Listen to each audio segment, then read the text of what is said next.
Step into Value Zone. Value Zone Hypermart Patancheru. బహుళ చికురభారం బద్ధపించావతంసం చపల చపల నేత్రం చారు బింబాదరోష్టం మధుర మృదులహాసం మందరోదారలీలం మృగయతి నయనం మే ముగ్ధవేషం మురారే. భాగవత కథాసుధ 4వ భాగంలోకి వచ్చాం. అంటే ధనుర్మాసం 4వ రోజు. గోదాదేవి కృష్ణుడి లీలని తన చెల్లులకు చెప్తూ నిద్రలేపుతూ రంగనాథుడి సేవకు వేళయింది రండి అని పిలుస్తోంది. మనం ఇప్పుడు కృష్ణ సేవలోకి వెళ్దాం. పూతనని తృణావర్తుణ్ణి ఇద్దరిని బాలుని రూపంలో ఉన్న నారాయణమూర్తి సంహరించాడు. ఆ తర్వాత ఏం జరిగిందో చూద్దాం. ఒకరోజు యశోదాదేవి పిల్లవాడికి పాలిచ్చి ఒళ్ళో కూర్చోబెట్టుకుని చూస్తోందట పిల్లాడికేసి. తల్లులు పిల్లల అందాన్ని అలా పరిశీలిస్తారు. నా పిల్లడి కళ్ళు అచ్చు నాలాంటివే, వీడి ముక్కు వాళ్ళ నాన్నది, ఆ మూతి నాయనమ్మదో మేనత్తో ఇలా ఆలోచిస్తూ పిల్లల్ని కన్ను ముక్కు జుట్టు సవరిస్తూ చూసుకుంటూ ఉంటే అని ఆవలించట చంటివాడు. ఈ నోరు తెరిచిన పిల్లాడికి ఆ లోపంలో నోట్లో ఆకాశము, నక్షత్రాలు, సూర్యుడు, చంద్రుడు, భూమి, సముద్రాలు, పర్వతాలు, నదులు, చరాచర సమస్త సృష్టి కనిపించిందట. ఆమె వణికిపోయింది. ఏమిటి పిల్లాడెంత, వాడి నోరెంత, అది ఏం కనపడుతోందో, ఆ కనపడేది ఏమిటో తెలియలేదు. కళ్ళు మూసుకుందట భయమేసి. భయపడుతూనే కళ్ళు తెరిచి చూస్తే ఏమీ లేదు. ఆవలించిన పిల్లాడు కళ్ళు మూసుకుని నిద్రపోతున్నాడు. ఈవిడ అనుకుంది ఒక్క క్షణంలో భగవంతుడి అనుగ్రహం ఆమె మీద ఉన్న విష్ణుమాయ తొలగిపోయింది. అబ్బే, ఆ తొలగిపోవటం వల్ల ఆవిడకి అది కనపడింది. ఎప్పుడైతే ఈ కంగారు పడిందో మళ్ళీ ఆమెని మాయలోకి లాగేశాడు భగవంతుడు.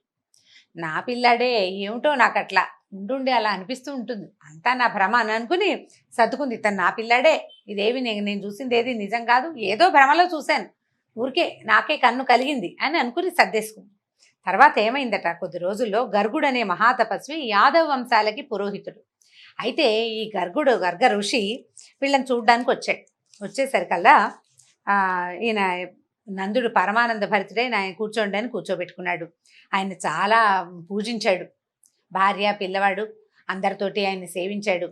రోహిణీదేవిని తీసుకొచ్చి మహర్షి, మీ వంటి వాళ్ళు మమ్మల్ని తరింపజేయడానికి మా ఇళ్ళకు వస్తారు, మీకు ఏ సేవ చేయమంటే అది చేస్తానన్నాడు. తర్వాత ఎలాగో మీరు వచ్చారు కాబట్టి మా యందు అపారమైన దయతోటి నా కుమారుడికి మా ఇంట్లోనే ఉంటున్నటువంటి వసుదేవుని కుమారుడు ఇద్దరికి నామకరణం చేసి ఆశీర్వదించండి అని అడిగాడు. ఈ గర్గుడు నవ్వాడట ఆయన. అయితే గర్గ సంహిత అని ఒక పుస్తకం ఉందండి, అందులో కూడా కృష్ణ గాథలు ఉన్నాయి. గర్గుల వారే రాసినవి కొన్ని కథలు. ఈసారి ఎప్పుడైనా వీలు వెంబడి చెప్పుకుందాం. అయితే ఈయన ఏమన్నాడంటే, నందా, నేను యాదవుల పురోహితుడని అందరికీ తెలుసు. నేను ఇక్కడికి వచ్చిన సంగతి నేను దాద్దామన్నా దాగదు. తర్వాత యాదవుల నివాసాలకి నేను ఎప్పుడు వెళ్తాను, అది నా కర్తవ్యం, ఏంటి వంశానికి పురోహితుడు కాబట్టి పెద్ద పట్టించుకోరు. కానీ ఇక్కడ నేను వేసే ప్రతి అడుగు, నేను చేసే ప్రతి పని కంసుడికి సమాచారం వెళ్తుంది. ఎవరెవరి ఇళ్లలో నేను ఎక్కువసేపు ఉన్నాను, ఎవరి పిల్లవాడిని నేను ఎంత పరిశీలించాను, ఎవరికి ఏ ధర్మకార్యాలు చెప్పాను అన్నీ తెలుస్తాయి. అప్పుడు అతను, ఎందుకంటే ఇతని తాలూకు గూఢచారులు అనేక రూపాలతో రాజ్యమంతా విస్తరించి ఉన్నారు. దేవకీదేవి 8వ గర్భంగా మగపిల్లాడే పుట్టాడని, ఆ పిల్లాడు ఎక్కడో రహస్యంగా పెరుగుతున్నాడని, అప్పుడు కనపడిన ఆడపిల్ల ఉందే అదేదో దైవ మాయ అని చాలామంది అనుకుంటున్నారు. ఏముంది, నలుగురు 4 రకాలుగా మాట్లాడుకుంటారు. ఆ మాటలు కంసుడి వరకు చేరాయి. వాడు నమ్ముతున్నాడు కూడా. అది దైవమాయ, పిల్లాన్ని ఎక్కడో దాచేశారు విష్ణువు, లేదా దేవతలే దాచేశారు, వాళ్ళు నా శత్రువులని భావిస్తున్నాడు. నేను ఇక్కడికి వచ్చి నలుగురితో పాటు నిన్ను పలకరించి వెళ్ళానని అనుకున్నాడు అనుకో, అది నీకు క్షేమం, నీ పిల్లలకి క్షేమం. అలా కాకుండా నేను పనిమా అలా మీ ఇంటికి వచ్చి మీ ఇంట్లో ఉన్న పిల్లలకి, నేను నీ పిల్లలకే పోని ఏదేదో జాతకర్మాలు చేశానన్నా అని ఆయన తెలిసిందో, ఆ దుర్మార్గుడు ఈ పిల్లల్ని బతకనివ్వడు. ఇప్పటికి చాలామంది పసిబాలురిని పొట్టన పెట్టుకున్నాడు. ఈ ఆలోచన మానేసేయమన్నాడు.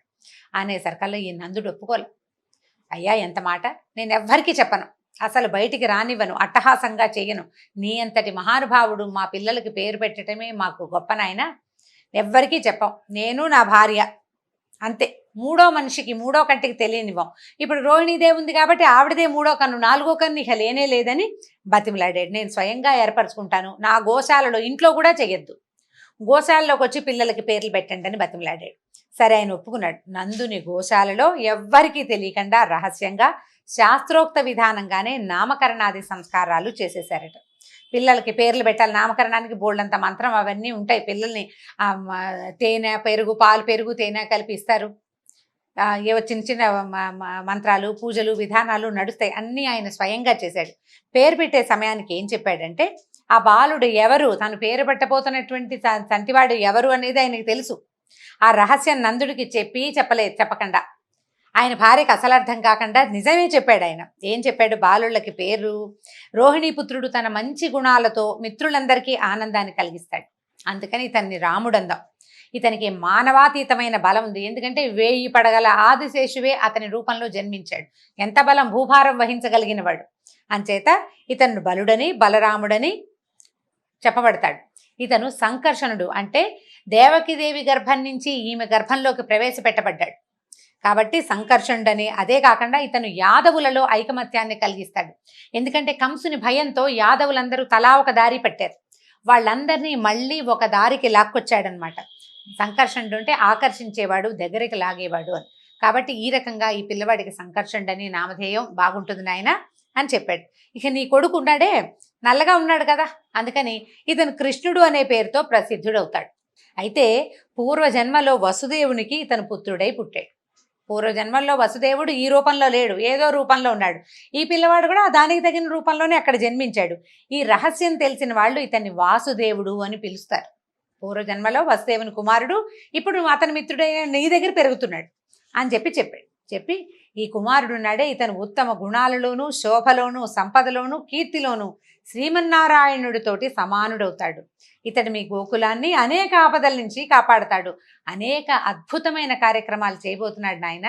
ఇతని గుణాలని బట్టి, ఇతను చేయబోయే అతిమానుషమైన చేష్టితాలని బట్టి యోగులు ఋషులు అనేక పేర్లతో పిలుస్తారు. ఇతనికి ఒక్క పేరు కాదు, నేను పెట్టేది ఒక పేరే, ఇతనికి ఒక్క పేరుతో ఉండడు, అవే సహస్రనామాలు అవుతాయి. ఏమరపాటు లేకుండా పిల్లాన్ని కాపాడుకోమని చెప్పి ఎవ్వరికి తెలియకుండా ఈ పిల్లలిద్దరికీ రాముడని కృష్ణుడని నామకరణం చేసి గర్గుడు వెళ్ళిపోయాడు. ఎవరికీ తెలీదు, నందవ్రజంలో కూడా ఎవరికీ తెలీదు. నాన్న పెద్దమ్మ అమ్మ పిలుస్తుంటే ఆ పేరుతో అందరూ పిలవడం మొదలెట్టారు. వాళ్లే పెట్టుకున్నారు పేరు అనుకున్నారు. గర్గుడు వచ్చి నామకరణం చేసే సంగతి బయటికి రానివ్వలేదు. ఇక నామకరణం జరిగింది. పిల్లలు చేతులతోటి మోకాళ్ళతోటి పాకటం మొదలుపెట్టారు. తల్లులు చక్కగా స్నానాలు చేయించి చంద్రం గిందరం రాసి బాగా చేస్తే పౌడర్లు రాసి కూర్చోబెడితే ఇద్దరు పోయి బురదలోకి వెళ్ళి దుమ్ములో ఆడుకుంటూ ఆనందించేవాళ్ళు. పిల్లలకి మట్టి అంటే మహా ఇష్టం. అందులో రాముడు కృష్ణుడు కూడా దానికి ఏమీ ఇది కాదనమాట. అక్కడ వాళ్ళ ఏం తగ్గరు, వాళ్ళు కూడా అందులోనే ఉంటారు. పాక్కుంటూ పక్క ఇళ్ళ వైపుకి వెళ్ళటం. కొంచెం నడకొచ్చాక ఈ కాళ్ళకి మువ్వలు పట్టీలున్న గజ్జలు అవి కడితే మొలనూలు వాటితోటి చిన్న చిన్నగా గల్లు గల్లు మన సందడి చేసుకుంటూ పక్క వాళ్ళ ఇళ్లల్లోకి పొరుగు ఇళ్ల వరకు వెళ్ళేవాళ్ళు. పాకుతూ ఉండేవాళ్ళు. పాకి వెళ్ళటం, ఒక అడుగు 2 అడుగులు వేయటం. పాకటం స్పీడ్గా వస్తుంది, నడక నిదానంగా వస్తుంది కదా. ఈ కొత్త వాళ్ళు ఎవరైనా కనపడంగానే భయపడినట్టుగా తలంటే బాల్య చేష్టలే. ఈ దేవతాంశతోటి పుట్టిన వాళ్ళనే భావం కలిగించే వాళ్లే కాదు. పిల్లవాడు బహుసుందరమైన వాడు, ఒకడు తెల్లనివాడు ఒకడు నల్లనివాడు. పాకటము, పరిగెత్తటము, నడవటము, ఎవరినైనా కొత్త వాళ్ళని చూడగానే బెంగగా మొహం పెట్టి అమ్మ కోసం వెతుక్కోవటము, దాంతో తల్లులకి పరమానందంగా ఉంటుంది. ఎవరైనా వచ్చినప్పుడు వాళ్ళ దగ్గరికి వెళ్ళకుండా తల్లి దగ్గరికి వస్తే తల్లికి ఎంత పొసెసివ్నెస్ అనమాట, మహాద్భుతమైన ఆనందం కలుగుతుంది. కొత్త వాళ్ళ దగ్గరికి మా పిల్లాడు వెళ్ళడని వాళ్ళ పిల్లాడిని వాళ్ళే ఎత్తుకుంటారు, మోయడం కష్టమైనా సరే. ఇలాంటి ప్రతి చిన్న ఆనందాన్ని ఆ తల్లులకి సమకూర్చారు దేవదేవులు ఇద్దరూ కలిసి. అక్కడి నుంచి కాస్త నడక బాగా వచ్చాక ఇక అల్లరి ప్రారంభం. ఈ లేగదూడలు దొరికితే వాటి తోకలు పుచ్చుకుని వాటి వెనకాల పరిగెత్తడం. అక్కడి నుంచి ఈ వయసున్న పిల్లలే 5-6 వచ్చేవాళ్ళు చుట్టుపక్కల. ఏ ఇంట్లో అయినా ఇల్లాలు పనిలో ఉంటే ఎవరిల్లైనా ఒకటే, ఇంట్లోకి వెళ్ళిపోవటం, పెరుగు వెన్న దాచే కుండల్లోకి చేతులు పెట్టడం, చిన్న చిటిపుట్టి చేతులతోటి వెన్న తీసుకుని తినటం, తిన్నంత తిని బయట కోతులు తిరుగుతుంటే వాటికి కూడా పెడుతుండేవంట. ఈ గోప స్త్రీలు బాబు పిల్లాడు ఎంతసేపు అల్లరి, వాళ్ళని వీళ్ళని ఈ గుంపునంతా వేసుకుని ఇంట్లోకి వస్తున్నాడు, రాజుగారి అబ్బాయి గట్టిగా ఏమీ అనడానికి వీల్లేదు. అందుకని ఏం చేసేవాళ్ళు, వీళ్ళు కింద పెట్టడం అనేది ఉట్లో పెట్టేవాళ్ళు. ఉట్టులో పెడితే ఓ చిన్న పీటో రోలో మోసుకొచ్చి దాని మీద పెట్టైనా కుండలు అందుకునేవాళ్ళు. వాళ్ళ ఇంట్లో పీట రోలు లేదనుకోండి, ఒక కుర్రాన్ని నుంచోబెట్టి వాడి భుజాల మీదకి ఎక్కి వాడి భుజం మీద నుంచి అయినా వెన అందుకునే ప్రయత్నం చేసేవాళ్ళు. ఇక ఎంత అల్లరో, ఎంత కాపు కాసి పట్టుకున్న భువనమోహనమైన నవ్వటం, కొంటెగా కళ్ళార్పటం. ఆ నవ్వుకి వాళ్ళు లొంగిపోయి ఇలా ఏమంటాం, చిన్నపిల్లాడు లేక పుట్టిన రాచవారి బిడ్డ, దాంతో వదిలిపెట్టేసేవాళ్ళు. ఒకవేళ ఏదైనా గట్టిగా వీళ్ళు చెప్పబోయారా, ఏడుపు మూతి పెట్టుకుంటాడు, వాళ్ళ అమ్మదే ఒళ్ళో చేరిపోతాడు. ఆవిడ ఏమంటుంది, అయ్యో మా పిల్లాడు అసలు ఇంకా పాలే వదలలేదమ్మా, నా దగ్గరే పడుకుంటాడు, నాతోటే ఉంటాడు, అసలు బయటికే వెళ్ళాడు మా పిల్లాడు, కాసేపట్ల గుమ్మల్లో అంతే, నేను పని వేళ ఉన్నప్పుడు తప్పిస్తే అసలు పక్కిళ్ళకి రావటం ఏమిటి అని పోటాడేది ఆవిడ. ఊరుకునేది కాదు. మా అబ్బాయి ఎందుకు చేస్తాడు, పైగా చుట్టుపక్కల పిల్లలంతా మా పిల్లాడిని తీసుకెళ్తారు, వీడు చిన్న పిల్లాడు అందరికంటే, వాడికేమొచ్చు, వాడికేం ఎక్కడం రాదు, ఏమి రాదు, వెన్నేం తింటాడు, ఇంకా పాలు మానని పిల్లాడు అని వెన్న తింటాడా అని రివర్స్ అయ్యి పోట్లాడేది అనమాట. ఏ పని చేసుకున్నా సరే ఎంతసేపు ఇదే గోల. సరే వాళ్ళంతా ఏమనుకున్నారు, ఇలా కాదు మనం ఒక అన్నేసి ఉంచాలి, సరిగ్గా వెన్న ముట్టుకోగానే ఆ వెన్న చేత్తోటే పట్టుకెళ్ళి చూపిద్దాం, వీడు వెన్న తింటాడని తల్లి అసలు నమ్మదు. తల్లిపాలు మానని వాడు వెన్న ఎందుకు తింటాడు, వెన్నకి మజ్జిగ రుచి ఉంటుంది. పాల రుచి అలవాటు ఉన్న పిల్లాడు మజ్జిగ ఎందుకు తింటాడు, మజ్జిగ రుచితో ఉన్న వెన్నని అని ఆవిడ ఒప్పుకునేది కాదు. ఇక ఏమరపాటు లేకుండా బాగా కాపలా కాసారు. ఓ రోజు పట్టుకునేసరికల్లా వాళ్ళ ఇంటికి వెళ్తే ప్రతి ఇంట్లోనూ ఓ కృష్ణుడు పట్టుబడ్డాట. ఒక ఆవిడ దొరికాడు మాకని ఆవిడ పక్కింటి ఆవిడ ఇద్దరు కలిసి వాళ్ళ ఇంట్లో కృష్ణుడిని పట్టుకున్నారు. ఈ పట్టుకున్న కృష్ణుడిని యశోద దగ్గరికి తీసుకెళ్తోంది ఆవిడ. మా ఇంట్లో దొరికాడు మీ పిల్లాడని. తీరా చూస్తే పక్కింట్లోంచి ఓ కృష్ణుడు, ఆ పక్కింట్లోంచి ఇంకో కృష్ణుడు, ఇట్లా ఇంటికి ఒక్కొక్క కృష్ణుడు చొప్పున రావడం మొదలుపెట్టాడు. దాంతో ఇదేమి వింత అంటే తమ చేతుల్లో ఉన్న కృష్ణుడు కూడా అంతలోనే మాయమైపోయాడు. అంతా సర్వం విష్ణుమాయే. వీళ్ళంతా యశోదాదేవి గుమ్మం దగ్గరికి వెళ్తే, ఏమిటమ్మా పొద్దున్నే పనిమాలే వచ్చారు అంటుంది ఆవిడ. చూపించడానికి చేతిలో పిల్లాడేడి, విష్ణుమాయకి లొంగిపోయారనమాట వీళ్ళు. తర్వాత ఇలా జరుగుతూ ఉండేది ప్రతి వాళ్ళకి. ఆ పిల్లవాడు మన ఇంటికి రావాలనే ఉండేది. వాడిని ఎంత భరించలేరో అంత కావాలి, ఎంత భరించలేరో అంత చూడకుండా ఉండలేని స్థితిలోకి వచ్చేసింది. మొత్తంగా నందవ్రజం అంతా ప్రతి ఇంట్లోనూ కృష్ణుడు కంట పడకపోతే తోచని క్షణాలు వచ్చేసినాయి వాళ్ళకి. ఏమయ్యాడు, ఫలానా చోట ఉన్నాడు అంటే సిమితం, వాడు ఎక్కడున్నాడో తెలియలేదా అంటే భయం అనమాట. పిల్లాడు ఏమైపోయాడని అందరూ తల్లితో పాటు మిగిలిన ఇలా అమ్మలు కూడా వెతుక్కుంటూ పోయేవాళ్ళు కృష్ణుడి కోసం. అయితే ఒకసారి ఏమైందట, గోపబాలురంతా ఆడుకుంటున్నారు. బలరాముడు మళ్ళీ కొందరు వచ్చి పరిగెత్తుకుంటూ వచ్చి, అమ్మ ఇంకేముంది, కృష్ణుడు మన్ని తినేస్తున్నాడు, గుప్పెళ్ళు ఎత్తి నోట్లో పోసుకుంటాడమ్మా మట్టి అన్న అనేసరికల్లా గభాలను పరిగెత్తుకుంటూ వెళ్ళింది ఆవిడ. పరిగెత్తుకు వెళ్ళటం ఏమిటి, టక్కిని చేయి పట్టుకుంది. భయంగా చూశాడు. ఏమిటి నువ్వు మట్టు తింటున్నావా అని కేకలేసింది. కేకలేసరికల్లా నేనెందుకు తింటాను మట్టి, అయినా నేనేమిటి, ఈ బ్రహ్మాండం అంతా నాలోనే ఉందని మనకు చెప్తున్నాడు అనమాట.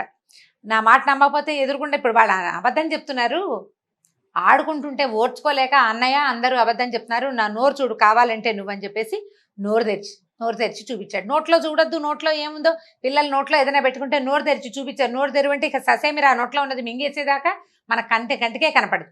ఈయన మాత్రం నోరు తెరిచి వాళ్ళ అమ్మకి చూపించబోయాడు.